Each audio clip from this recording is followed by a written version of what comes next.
hasard, il y a quelques années, j'ai eu l'opportunité de faire un projet autour de la musique baroque espagnole et sud-américaine. Et j'ai découvert avec la musique baroque espagnole qu'il y avait tout un aspect de la musique baroque en général que je ne connaissais pas encore. C'est-à-dire une musique beaucoup plus festive, une musique populaire, qui peut être très dynamique et en même temps très plaintif et très contemplatif. Ce qui est intéressant aussi, c'est que ces musiques populaires viennent de danses et de chansons qui étaient connues de tout le monde en fait. C'était des danses qui se dansaient dans la rue et des chansons que tout le monde pouvait reprendre.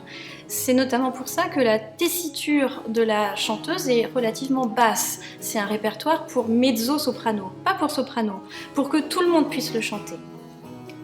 C'est aussi un répertoire qui était populaire dans le sens où chacun le jouait à sa façon et allait l'interpréter avec les instruments qu'il avait sur place. Et cette liberté qu'ils avaient nous a donné à nous aujourd'hui cette même liberté de pouvoir improviser et varier comme on l'entendait. Dans un programme précis, on a mis l'accent sur la musique espagnole du XVIIe siècle. Pas n'importe quelle musique espagnole, sur la musique espagnole mais composée en France. Au tout début du XVIIe siècle, l'infante d'Espagne, Anne d'Autriche, épouse Louis XIII, roi de France. La princesse espagnole arrive donc à la cour française, entourée de sa cour espagnole. Donc entourée de dames de compagnie, mais aussi de chanteurs, de musiciens, de comédiens. Et tout ce beau monde crée un espèce de microcosme hispanique au sein même de la cour française. Donc de là s'ensuit évidemment des influences, que l'on aime ou que l'on aime moins. Il y a aussi beaucoup de moqueries sur les Espagnols et aussi bien sûr beaucoup d'amour, surtout en hommage à la nouvelle reine espagnole. Ces compositeurs français vont prendre goût à cette mode espagnole et vont justement composer dans cette nouvelle langue pour leur nouvelle reine.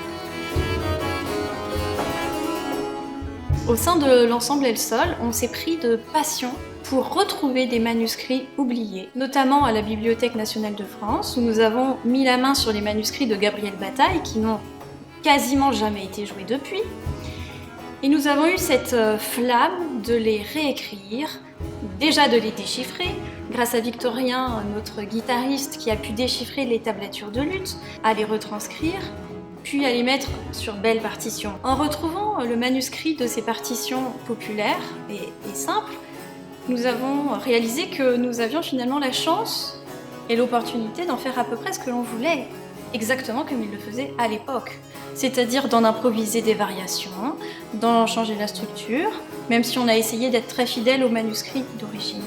Il s'avère qu'on a aussi pris la liberté de l'orchestrer avec les instruments que l'on avait, nous, sous la main, comme ils le faisaient à l'époque. Nous avons profité de cette variété d'instruments pour aussi varier notre discours. Nous avons fait des pièces accompagnées seulement du théorbe ou seulement de la harpe, et parfois en tutti, c'est-à-dire avec tous les instruments. En redécouvrant toute cette musique, on s'est aussi rendu compte qu'elle était très peu jouée finalement, et que c'était vraiment une opportunité magnifique de faire ressurgir, d'exhumer ces manuscrits et ces partitions pour les faire littéralement découvrir à tout le monde.